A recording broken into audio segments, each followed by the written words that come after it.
잠언 4장 23절 말씀 우리 같이 한 목소리 읽겠습니다. 무릇 지킬 만한 것보다 더욱 내 마음을 지키라. 생명의 근원이 이에서 남이니라. 다시 한번 읽습니다. 무릇 지킬 만한 것보다 더욱 내 마음을 지키라. 생명의 근원이 이에서 남이니라. 아멘. 은혜로우신 하나님, 이 시간도 주의 은혜를 우리 가운데 더하여 주시옵소서. 우리 안에 하나님의 뜻대로 살고 싶은데 우리 안에 정말 그렇게 살 수 있는 힘을 주시고 또 어떻게 할 때 그렇게 될 수 있는지 분명히 알고 배워가는 그런 은총을 허락하여 주옵소서. 예수님의 이름으로 기도드리옵나이다. 아멘. 제가 지금 이번 주간에 그 4주 가운데 첫 주 동안에 가장 중요한 우리 삶의 행동의 메커니즘을 살펴보고 있습니다. 이 부분이 믿는 자나 안 믿는 자나 인생을 결정하는 가장 중요한 부분이에요. 그 첫 번째가 뭐를 다 다뤘냐면 꿈, 기대감, 자기 자신에 대한 기준이 약한 사람들은 시도 안 합니다. 나는 전교에서 꼴찌하고 싶어요. 그런데 공부 뭐 하랍니까? 제 신학교 다닐 때 공부 별로 안 했습니다. 학교 공부, 선생님이 시키는 공부를 안 하고 제가 알아서 공부했습니다. 그 이유는 뭐냐면 저는 학점을 B만 맞을 생각이었어요. 3.0만 유학 가는데 3.0만 맞으면 상관없거든요. 어느 3.0이 기본 커트라인이니까. 그러니까 나는 열심히 할 생각 없다. 나는 그냥 3.0만 맞겠다. 그냥 공부 대충 해요. 신학교 3학년 2학기 되니까 제 학점이 2.87이에요. 3점이 안 됐어요. 3점이 안 됐네. 한 학기 동안 열심히 해야지. 오래 맞았습니다. 그래가지고 3.01 딱 채워가지고 2년 반 동안엔 어떻게 해요? 대충 하는 거예요. 근데 마지막 점수를 보니까 2점이 모자라요. 이거 가지고 유학 못 가거든요. 혹시 제가 미래를 어떤 결정을 할 때 학점이 안 돼서 그냥 한 학기 동안 열심히 최선을 다했어요. 3점을 맞아야 되니까. 그래서 전부 다 A를 맞았어요. 그러니까 3.01. 사람은 자기 기준에 따라서 움직이게 돼요. A, B만 맞자. 적당히 살자. 그러면 노력 안 합니다. 그러나 최고가 되고 최선이 되고 내가 가지고 있는 최고의 꿈을 이루겠다라고 결정을 하면 그거에 근거해서 자기가 선택하고 그거에 맞춰서 액션을 취하게 되는 것. 그것이 그래서 기준을 높이라는 거예요. 자기 인생의 기준을 높이라는 거예요. 두 번째는 뭐였냐면 사람은 어떤 순간에서도 선택할 수 있다는 이야기를 제가 나눴습니다. 선택. 하나님도 절대 우리를 강요하지 않으십니다. 하나님의 말씀을 통해서 여호수아를 통해 말했잖아요. 나는 이렇게 할 건데 너네들은 어떻게 할 건지 삶과 죽음 사이에 선택해라. 생명과 복과 화와 저주 중에서 너희들이 선택해라. 너희들의 초이스다.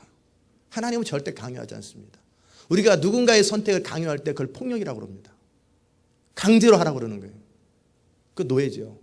하나님도 절대 우리를 강요하지 않아요. 부부가 왜 싸우냐면 서로의 자기 의견들을 강요하기 때문에 그러는 거예요. 그냥 우리는 의견을 제시할 뿐이에요. 받아들이는 건 그 사람이 받아들이는 거예요. 그 사람이 받아들이는 거예요. 제가 여러분에게 의견을 제시하는 거예요. 그러나 받아들이는 건 여러분이 받아들이는 거예요. 그런 제자 훈련은 뭐냐면 여러분과 저 사이에 언약을 맺은 거예요. 무슨 일이 있어도 지도자가 시키는 대로 하겠다라고 하는 컨트랙을 맺었기 때문에 그렇다고 여러분의 부부 생활에 대해서 말을 하겠어요. 여러분의 개인적인 그런 거 얘기 안 하잖아요. 적어도 제자 훈련을 하고자 하는 그 커리큘럼 안에서 이런 것은 무조건 순종하기로 결정한다라고 컨트랙을 맺었기 때문에 강요할 수 있는 거예요. 그 범위 안에서. 그러나 퍼스널 라이프까지 다 강요하지는 않아요. 서제스트 하는 거죠. 어떤 경우에도 우리는 선택하는 거. 그런데 누군가가 나의 선택을 강요할 때 우리는 거역하는 마음이 듭니다. 불편한 마음이 들고 분노가 임합니다. 왜? 강요받기 때문에. 그렇기 때문에 항상 하나님도 절대 그렇게 안 하세요. 하나님도 저한테 단 한 번도 그런 적이 없어요. 그것은 제가 고집스러워서가 아니에요. 모든 사람은 각자의 의견이 있고 각자의 인격이 있어요. 선택이 있어요. 그것을 제시하는 거예요. 그럼 받아들이고 안 받아들이고는 그 사람의 결정이에요. 이해되셨습니까? 마찬가지로 이 세상에서 수많은 정보와 인포메이션, 수많은 사람들이 우리에게 선택을 강요합니다.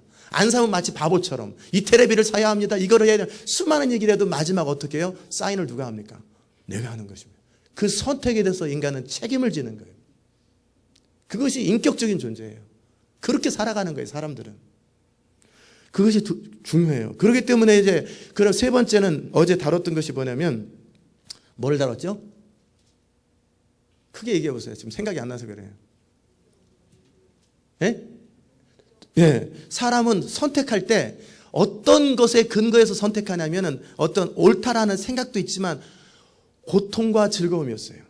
내가 그것을 선택해서 얻는 즐거움, 혜택, 유익, 이것과 그것을 할 때 겪게 될 고통, 이것 사이를 서로 알게 모르게 비교하게 돼요. 그랬을 때 내가 힘들지만 어렵지만 그것을 통해서 얻는 유익이 너무나 크다고 생각하면 힘들어도 하게 돼 있고, 그러나 아무리 좋아도 아유 그거보다는 겪을 고통이 너무나 힘들고 귀찮으면 안 합니다. 그래서 고통과 즐거움 사이 이것을 가지고 행동이 나온다고 그랬죠. 결국 우리는 옳다고 생각하고 깨달으면 할 것 같지만 깨달아도 안 해요, 사람들은. 그러면 오늘 다루려고 하는 게 뭐냐면 옳다고 하는 생각들은 의견의 상태입니다. 의견 상태. 그 의견의 상태에서는 사람들이 잘 안 움직여요. 그냥 의견인 거예요. 당신의 의견, 나의 의견, 이 사람의 의견, 저 사람의 의견, 성경도 하나님의 의견이잖아요. 하나님의 뜻, 하나님의 의견. 우리도 우리 의견. 그럴 때 이 옳은 것, 그것이 진리의 근거를 뒀다 할지라도 의견 가지고 사람들은 안 움직여요. 그러면 의견이 우리 안에서 확신이 될 때까지. 확신에는 감정이 섞여 있습니다. 확신에는 내가 그것을 했을 때 어떤 일이 생길 거라는 기대감도 섞여 있습니다. 그 확신까지 될 때까지는 안 움직입니다. 적어도 그렇게 하면 된다라는, 하다못해 뒤로 딱 넘어질 때 뒤에서 받쳐주겠다라는 확신이 들기 전까지는 내가 받쳐줄게 라는 의견 듣고는 사람이 뒤로 안 넘어집니다. 분명히 저 사람은 나를 받쳐줄 거라는 확신이 있으면 그때 딱 움직이게 돼 있어요. 확신이에요. 제가 하나님의 뜻을 따라 살아갈 때 속을지 모른다, 그럼 안 합니다. 그런데 하나님이 나를 책임지시고 보호하시고 인도하실 거라는 기대감이 있고 확신이 있으면 그때 액션이 나오는 거예요. 이해되셨습니까? 그래서 사람의 마음을 움직이는 것은 우리 안에 확신들이에요. 확신들. 믿음의 힘이에요. 그것이 우리를 움직이는 거예요. 그러면 이제 어떻게 믿음이 생기느냐? 그러면 믿음이 생길 때 어떤 과정을 통해 생기느냐? 우리는 그저 믿음 달라고 하나님께 맨날 기도해요. 하나님, 그러면 우리는 무슨 속으로 생각하냐면 그냥 어느 날 믿음이 뚝 떨어지는 줄 알아요. 하나님은 그렇게 믿음 안 주십니다. 하나님은 믿음은 어디서 난다고 그랬어요? 들음에서 나고. 들음에서 난다고 돼 있어요. 자, 하나님의 말씀이 진리요 옳다라고 하는 사실에 대한 기본적인 전제가 없으면 이슬람 경전은 아무리 들어도 믿음 안 생깁니다. 이 사람들은 이렇게 생각하나 보다. 이런 생각해요. 이 사람은 이렇게 생각하는가 보다. 저 사람은 저렇게 생각하는가 보다. 상대화시켜버립니다. 그런데 우리의 믿음이 생길 때는 뭐냐면, 그래서 적어도 영적인 믿음은 성령의 힘이라는 거예요. 첫 번째는. 그게 뭐냐면 하나님의 말씀은 옳다. 하나님은 살아계시다. 하나님은 정말이다. 라고 하는 것을 사람의 스스로는 선택을 못합니다. 스스로 그걸 못 느껴요. 물론 본능적으로 사람은요, 하나님 인간을 창조하셨을 때 하나님을 알고자 하는 마음, 아는 마음을 심어주셨어요. 인간에게. 그런데 그런 것을 컨펌해주는 과정이 뭐냐면 거듭남이에요. 성령이 우리 가운데 임할 때 하나님 살아계시다. 내가 죄인이다. 그리고 성경은 진리다. 이것이 그냥 전제가 돼버린 거예요.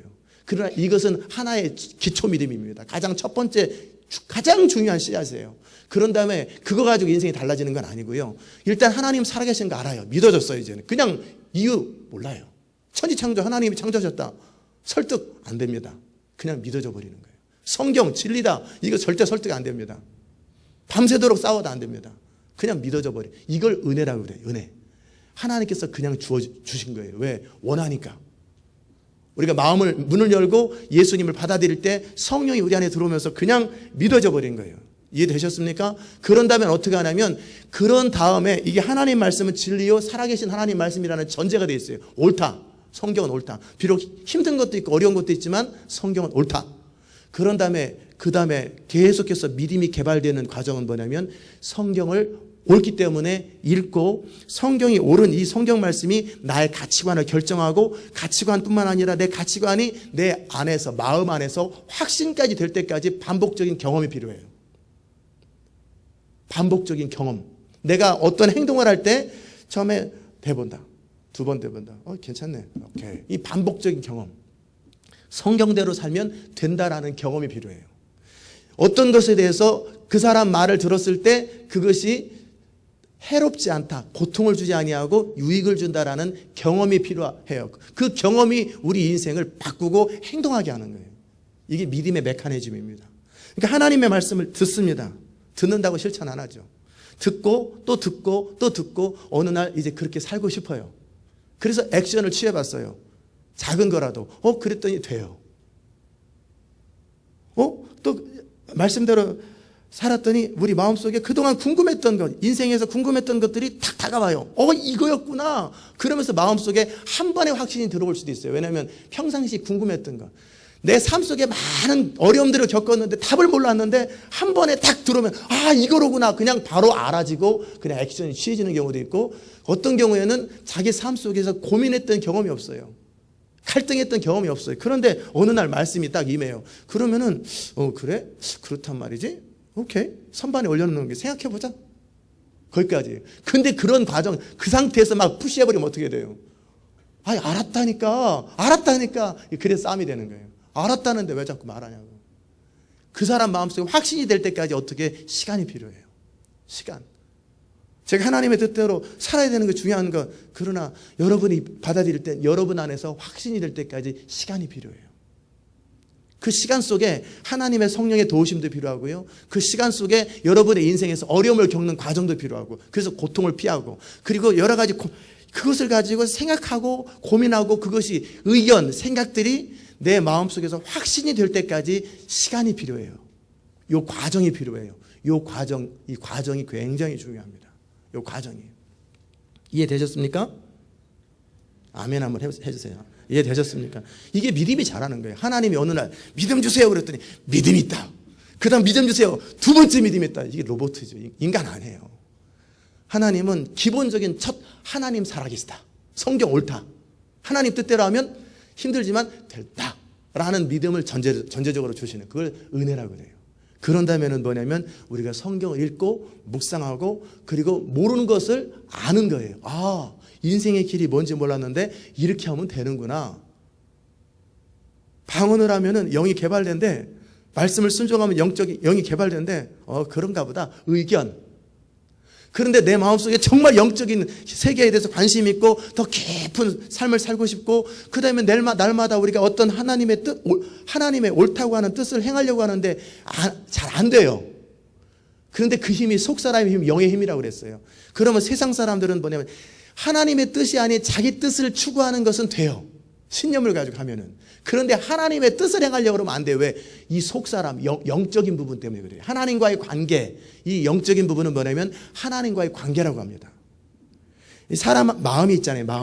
마음이 자기와 이 세상과의 관계 속에 나름대로 가지고 있어요. 그러나 영적으로 죽었다라고 할 때 또 다른 의미는 뭐냐면 하나님과의 관계 속에서 죽었다라는 거예요. 하나님을 향해서 죽었다라는 거예요. 그렇다고 안 믿는 사람 마음이 없습니까? 안 믿는 사람도 다 마음이 있잖아요. 그런데 하나님과의 관계에서 죽었고 하나님을 향해서 죽어 있는 거예요. 그러니까 하나님의 뜻을 행하는 것은 너무 안 되는 거예요. 그냥 돈을 벌기 위해서 새벽에 나오는 건 열심히 돼요. 새벽에 출근하는 거예요. 근데 기도하기 위해서 나오는 건 또 어려워지고, 하나님의 뜻을 행하는 건 어려운 거예요. 왜? 하나님과의 관계가 약하기 때문에. 그래서 이것을 디벨롭하는 것이 영이 필요하다. 영이 디벨롭하는 게 필요하다라고 딱 인포메이션을 줬어요. 평상시에 궁금했던 사람. 왜 내가 하나님의 뜻대로 하려고 그러면 왜 안 될까? 장애물이 생기면 왜 무너질까? 내가 세상에서 내 나름대로 살 때는 됐는데. 그게 하나님과의 관계가 약하구나.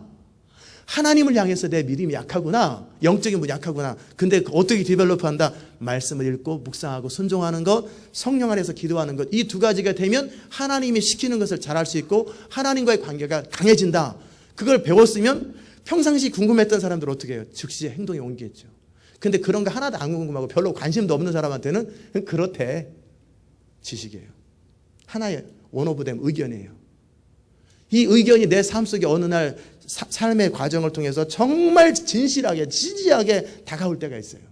정말 원할 때가 있어요. 그때서부터 믿음이 출발합니다. 그때서부터 그쪽 방향의 액션이 움직이기 시작하는 거예요. 이게 믿음의 메커니즘이에요. 그러니까 정말 여러분이 하나님의 사람이 되고 싶다라고 하는 마음이 있을 때 정말 성경은 옳다. 하나님은 절대 믿음을 강제로 붙지 않는다. 선물로 주는 게 아니다. 첫 번째 믿음은 선물이에요. 그러면 말씀을 읽고 그 말씀을 내 삶 속에서 살아보는 거예요. 그리고 나서 살았을 때 그 결과를 보는 거예요. 그랬더니 야, 진짜 사실이구나. 정말 옳구나. 그리고 성경이 옳을 뿐만 아니라 성경대로 했더니 내 인생에 유익하구나. 내게 굉장한 은혜들이 베풀어지고 풍성함으로 연결되는구나. 이 경험들이 차곡차곡 쌓이면서 그 다음에는요, 이제는 무조건 믿게 돼요. 성경에 나와 있는 것. 그러나 이제 이해되는 것, 깨닫게 되는 것도 성령님의 은혜지요. 그렇게 믿음이 자라는 것입니다. 그게 믿음은 들으면서 난다라는 것이 바로 그런 말이에요. 그냥 무조건 뭐 CD를 듣고 막 듣는다고 들어지는 게 아니라 들은 것이 내 마음속에서 확신이 되고 그리고 액션이 취해질 수 있는 강한 감정까지 쌓여야 돼. 그게 사랑의 감정이고 그것을 하고 싶어하는 열정이에요. 그런 감정까지 될 때 그때서야 행동으로 옮기는 거예요. 이게 사람입니다. 이해되시죠? 예. 우리가 어떤 믿음이라고 할 때 세상 사람은 신념이라고 우리는 믿음이라고 하죠. 그럴 때 고통스러운 경험이나 즐거운 경험에 대한 자기 나름대로 해석이 있어요. 이렇게 살았더니 뜨거운 거 맞았지 뜨겁더라. 아우 배 만지고 그랬더니 싫어. 이런 경험들이 뱀은 절대 안 맞는다. 그걸 또 아이들한테 세뇌를 시키죠. 이건. 그런데 애들이 사춘기 딱 되면 자아가 발견되면서 자기 의견들이 살아나는 거예요. 어렸을 때 무의식적으로 심어놨어요. 그러면 사춘기 되면 모든 걸 재해석합니다. 자기 스스로 해석을 해서 부모가 가르쳐줬던 것이 일단 인포메이션이 되고 정보는 돼요. 그리고 무의식 속에 흐릅니다. 그러나 그 아이도 인격이기 때문에 사춘기 되면은 모든 것을 자기가 해석합니다. 정말 자기가 해석하고 자기가 판단하고 자기가 결정해요. 그럴 때 강요하면 안 돼요. 특별히 티네이저 13살, 14살 됐을 때 절대 강요하지 마십시오. 그럼 반대로 튑니다. 어떻게 해요? 서제스트 하는 거예요. 제가 이번 화요일 날 애들하고 예배 드릴 때 자유에 대해서 얘기를 해줬어요. 네가 하나님을 섬기는 것도 자유고 그렇지 않은 것도 자유다. 엄마 아빠는 강요할 수 없다. 너의 인생은 너와 하나님과의 관계고 하나님조차도 강요하지 않는다. 성경이 이야기를 하면서 그랬더니 얘가 벼랑 앉아있다가 벼랑에 무릎을 딱 꿇고 기도하는 거예요. 그 너의 선택이다. 하나님 그걸 소중하게 여긴다. 앞으로 사는 동안은 내가 너의 선택에 도움을 줄 수는 있다. 그러나 마지막 선택은 네가 하는 거다. 그러니까 태도가 달라져 버리더라고요. 그런데 이런 애들을 막 푸시하고 말 안 들어 두들겨 패버리고 그러면 어떻게 해요? 분노만 잔뜩 쌓여가지고 내가 고등학교만 졸업하면 절대 아버지 안 본다. 그러지 않겠어요? 그들은 인격이 있어요. 그런 것들을 인정해주고 그들의 자유로운 인격을 가지고 하나님과의 관계 속에 선택하면서 인생을 살 수 있도록 도와주는 게 가이드고 도와주는 게 선생님이고 도와주는 게 멘토예요. 그것 이상을 하면 어떻게 해요? 폭력입니다. 하나님도 그렇게 안 하는데 어떻게 자녀들을 강요할 수 있겠어요? 내 물건도 아닌데. 그렇잖아요. 강아지도 아닌데. 강아지도 그렇게 안 해요. 강아지도 자꾸 먹을 거 주고 자꾸 해가지고 스스로 선택하도록 하지. 물론 그들이 인격이 있다는 건 아니에요. 고통의 경험, 이런 경험들의 액션을 본능적으로 취한다 이 말이죠. 그렇기 때문에 우리는 매 순간 믿음이라는 건 뭐냐면 어떤 행동을 했을 때 나에게 어떤 유익이 있나, 어떤 행동을 했을 때 어떤 해로움이 있는가, 이것이 우리 안에서 다 저장되어 있어요. 인포메이션들이. 시스템이 저장되어 있어요. 이것에 따라서 움직이는 거예요. 그렇다면 사람의 그러면 생각 안에 가지고 있는 생각이 그럼 다 옳으냐? 안 옳다라는 거예요. 그렇기 때문에 우리가 진리 앞에서 우리를 꺾는 과정이 필요해요. 사람은 자기가 가지고 있는 생각이 다 옳은 거 아니에요. 그래서 성경은 뭐라고 말하면 자기 생각을 믿는 자는 어리석다 그래요. 그렇다고 모든 생각을 부인하라는 게 아니라 진리에 근거하지 않는 생각들을 가지고 그걸 옳다고 믿고 살아가는 건, 그래서 나치, 히틀러 따라서 그냥 사람들을 죽이잖아요. 무솔리니, 러시아, 혁명 다 그게 잘못된 생각들을 믿으면 그 믿음을 위해서 사람은 분신자살까지 해요. 전태일씨 분신자살하는 것처럼. 그게 옳으냐? 옳은 건 아니에요. 그러나 사람이 그런 식으로 행동한다는 거예요. 자기가 옳다고 여기는 그것에 따라서 거기에 확신까지 가면은 몸도 불사릅니다. 죽기까지 합니다. 그러기에 우리 안에 그 가치체계, 옳다고 하는 가치체계를 바꿔주는 것, 그리고 가치체계에 근거했을 때 우리 안에 확신들, 옳은 것에 대한 확신들까지 갈 수 있도록 도와주는 것, 그러는 과정 속에 도움이 되는 게 뭐냐면 사랑이에요.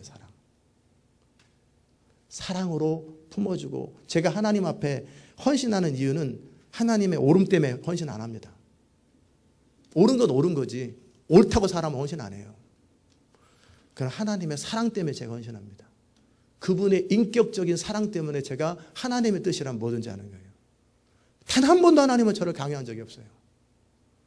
항상 저의 인격을 존중하시고 제가 부족하고 연약해도 품어주셨어요.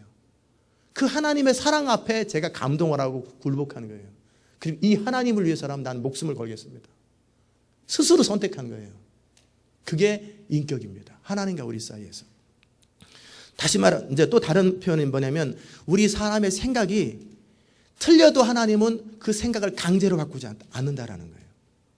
사랑으로 바꾸세요. 그다음에 또 다른 얘기 하죠.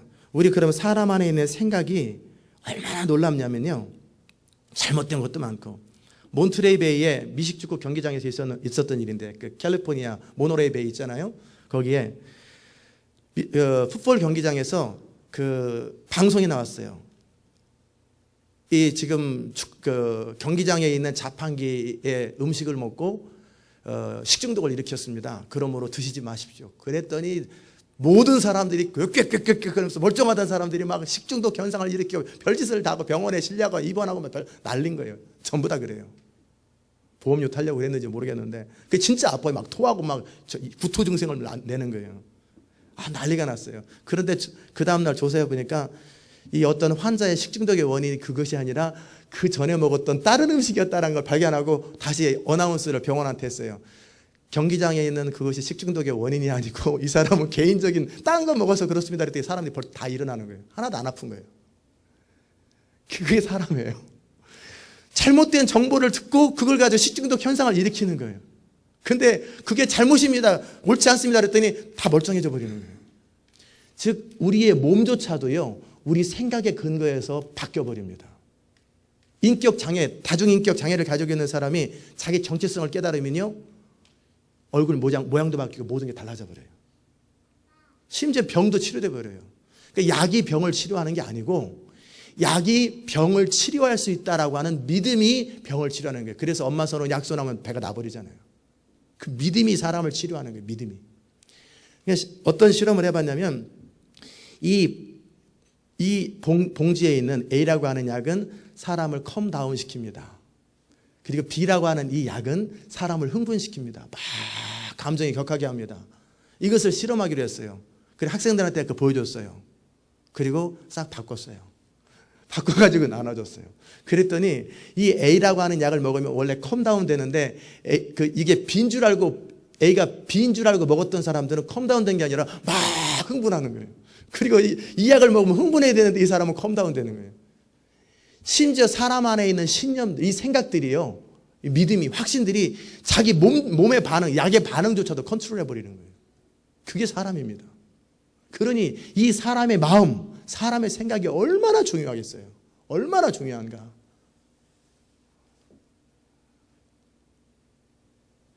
그러기에 우리는, 사람은 또 왜곡과 발명에 능합니다. 어떤 것을 생각하고 자기 나름대로 왜곡된 감정에 근거해서 왜곡된 판단을 하고 그것에서 왜곡된 확신을 가지고 있어요. 어젠가 그제 말씀드린 것처럼 머리 만지면 뭐 안 된다, 어깨 잡으면 안 된다, 문턱 밟으면 안 된다. 이게 진리에 근거하지 않은 왜곡된 확신이 그 사람을 움직여요.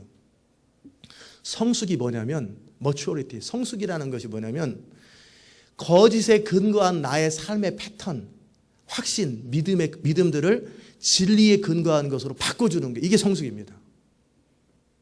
무슨 말인지 이해되십니까? 나는 내 나름대로 이게 옳다고 생각하고 잘못된 삶을 살아왔는데 거짓을 버리고 진리를 따라 살아가고, 그리고 그것을 살 수 있는 힘을 가지고 있는 것, 그것을 성숙하다 그러는 거예요. 이해되는지 모르겠어요. 표정들이 없으니까 저는 이제 이해됐나 안 했나 잘 궁금해요. 아무 표정이 없어요. 그냥 이러고 있어요. 우리가 성숙하다는 얘기는 뭐냐면, 어떤 많은 정보들이 있잖아요. 어떤 현상들, 진리들이 있어요. 근데 우리는 어떤 현상이나 상황이나 인생에 대해서 잘못된 판단에 근거해서 잘못된 생각들을 가지고 살아요. 그것을 그러니까 거짓대로 살아요. 그리고 인생이 왜 안 풀리는지도 몰라요. 그런데 어떤 하나님의 말씀, 진리에 근거해서 어떤 지식이, 정보가 주어졌어요. 그리고 나서 그 마음속에 확신이 생겼어요. 아, 그래서 인생이 안 풀렸구나. 그걸 조명이라고 그래요. 인라이트먼트. 깜깜한데 안 보여요. 그런데 불을 탁 켜면 아, 내가 맨날 벽에 가서 문인 줄 알고 부딪혔는데 저기가 벽이로구나. 문은 저쪽에 있구나. 딱 깨달아지는 순간에 문으로 가보니까 여기 진짜 문이로구나. 이 경험들이 생기면서 사람 변화되잖아요. 이 경험들을 통해서. 그러면 우리가 잘못된 생각, 경험과 가치에 근거해서 살아왔던 삶이 진리에 근거하고 옳은 것에 근거해서 가치체계를 바꾸고 경험을 통해서 확신이 생기는 걸 성숙이다, 변화라고 그러는 거예요. 그걸 변화라고 그러는 거예요. 이해되시면은 아멘 하시기 바랍니다. 계속 궁금해요. 이렇게 가만히 있어요. 어려운가? 네, 그거예요. 그러니까 인간은 자꾸 왜곡하고 자기 나름대로 상상을 한단 말이에요. 그렇기 때문에 하나님의 사람으로 살아가는데 중요한 건 뭐냐면 나름대로 생각하지 마시고 진리에 근거하고 자기 나름대로 왜 그렇게 행동하냐? 우리 엄마가 그렇게 하라고 그랬어. 엄마 말이 진리냐? 아니지. 근데 보니까 엄마는 장사에 성공했어. 사업에 성공했어. 그럼 그 사람 말을 무조건 듣는단 말이에요. 그걸 맹목이라고 그래요. 맹목. 그냥 무조건 순종하면 안 돼요. 진리에 근거해서. 제가 설령 말씀을 전해도 진리에 근거해서 맞으면 순종하는 거예요. 그런 확신들이 있으면 때로는 틀려도 그냥 순종해 주는 거죠. 그러나 제가 진리에 근거하지 않은 이야기를 했을 때 결과는 꽝입니다. 항상 모든 것은 진리에 근거해야만이 결과는 선한 거예요. 왜? 하나님의 뜻만이 이루어지기 때문에. 이 땅에 진리만이 이루어지는 거예요. 영원한 건 진리밖에 없어요. 이게 잘못된 생각들, 잘못된 감정들, 왜곡된 생각들을 이제 하나씩 하나씩 진리에 근거해서 고쳐주는 것. 그것이 필요해요. 그리고 고치고 나서 그것이 자연스럽게 경험을 통해서 확신을 쌓는 경험이 필요해요. 책상이 있습니다. 책상 다리가 몇 개입니까?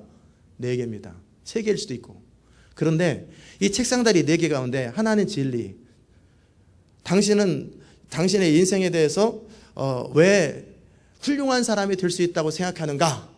이게 자존감이잖아요. 그럴 때 그냥이라고 말하지만 뭔가 그 사람이 그렇게 생각할 때는 그럴 만한 이유가 있어요. 그 사람이. 저는 제 인생이 앞으로 잘 될 거라는 그 믿음이 어디서부터 출발됐나? 경험이죠. 첫째는 우리 어렸을 때 제 10살 때 우리 어머니가 제 인생이 잘 된다고 그랬어요. 그게 첫 번째 경험입니다. 굉장히 저에게 중요한 영향력을 미치는 부모가 저의 인생에 대해서 너는 잘 될 것이다. 한마디 했던 걸 저는 받아들였어요. 그게 첫 번째입니다. 두 번째는 뭐냐면 그런 줄 알고 잘 되는 줄 알았는데 인생 안 됐어요. 이 잘 안 되잖아. 잘 안 되잖아. 그런데 하나님께서 저에게 30살 때 말씀하셨어요. 저에 대한 약속, 말씀을 주셨어요. 이제 부모 말이 아니라 하나님의 근거에서, 말씀의 근거에서 제 인생이 잘 될 거라는 약속들을 전 받았어요. 그게 첫 번째 다리입니다. 두 번째, 하나님의 뜻을 따라 살아가는 과정 속에 사람들로 하여금 여러 사람들에게 저는 컨펌을 받았어요. 보여지는 현상들, 하나님의 뜻대로 제가 살아가는 과정 속에 눈에 보이는 현상들이 세 번째. 그리고 무의식적으로 제 마음속에는 어머니가 내 인생이 잘 될 거야. 그 4가지 기둥이 바탕이 되어서 저는 스스로 제 인생이 잘 될 거라는 생각을 가지고 있는 거예요. 잘못된 생각을 가진 사람들은 뭐냐면 어머니가나 부모가 또는 친구가 네 인생 지지리도 안 될 거다. 그런 생각들을 가지고 있어요. 그게 상처입니다. 좋은 것은 좋은 거고 상처는 상처예요. 그 다음에 하나님이 한 번도 그 말씀 한 적이 없어요. 그 사람한테. 이거 또는 했어도 안 믿어요. 인생 안 풀려. 사람들이 형편없다고 말해. 그러니까 내 인생 별 볼 일 없지. 이런 걸 가지고 있는 거예요. 그게 사람들 안에 가치관이에요. 가치가 그렇게 형성되는 거예요. 그러게 이제 우리의 운명, 우리 인생을 결정할 때 선택, 그리고 하나님도 강요하지 않는데 이제 믿음의 시스템을 쭉 말씀드렸대요. 시간이 다 끝나가니 여기서 마무리를 해야 될 것 같습니다. 그러기에 우리가 이 믿음을 개발하는 것, 우리의 가치 체계를 이해하는 것, 그리고 나만이 아니라 다른 사람의 가치 시스템을 이해해 주는 것. 그 사람의 나름대로의 독특한 프로세싱이 있어요.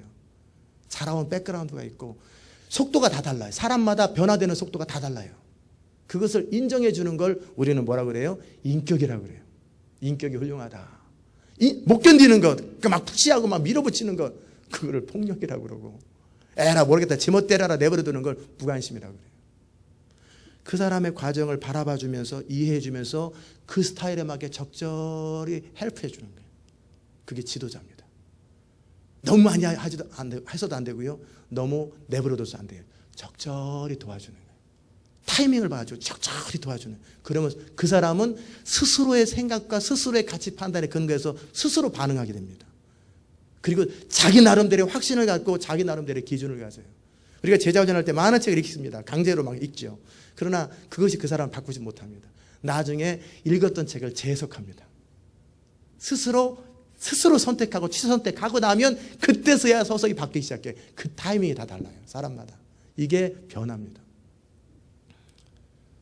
앞으로 30분만 더 시간이 있으면 더 좋은 이야기를 하고 싶은데 오늘은 여기까지만 하십시다. 내일 이 부분을 좀 더 믿음에 대한 부분을 마무리하는 게 좋을 것 같아요. 저는 여러분과 제가 정말 바른 생각에 근거하고, 즉 바른 생각이라는 것은 진리입니다. 영원한 것은 진리, 성경밖에 없어요. 하나님의 말씀, 생각에 근거해서 바른 생각을 가지고 있고 그 바른 생각들이 듣고 우리 삶 속에서 확신을 가지고 경험을 통해서 확신을 가지고 우리 안에 스트롱한 어떤 내적인 컨빅션, 스트롱 페이스가 생기길 바랍니다. 그러면 사람은 어떤 환경, 어떤 상황도 감당할 수 있는 에너지가 그 안에서 나와요. 안에서. 그 믿음의 힘이라고 그래요. 그 믿음이 그 안에 있는 거예요. 그러므로 여러분과 저의 삶이 정말 놀라운 인생 되시기를 주의 이름으로 축원합니다. 기도하십시다. 하나님 아버지 감사합니다. 오늘 이 아침에도 우리가 주의 말씀을 듣게 하셔서 감사합니다. 무릇 지킬 만한 것보다 더욱 내 마음을 지키라고 하셨는데 이 마음 안에 잘못된 정보들이 들어가고 잘못된 상처의 경험들이 들어가고 그럴 때 우리는 잘못된 인생을 살게 되고 이 마음 안에 바른 것과 하나님의 진리에 근거한 것들이 들어가면 그리고 그것이 경험으로 쌓이게 되면 우리는 강한 확신과 능력의 사람이 될 텐데 하나님 우리가 정말 마음을 잘 관리하고 그리고 믿음 안에서 놀라운 인생을 살 수 있도록 은혜 베풀어 주옵소서. 감사드리며 예수님의 귀하신 이름으로 기도드리옵나이다. 아멘.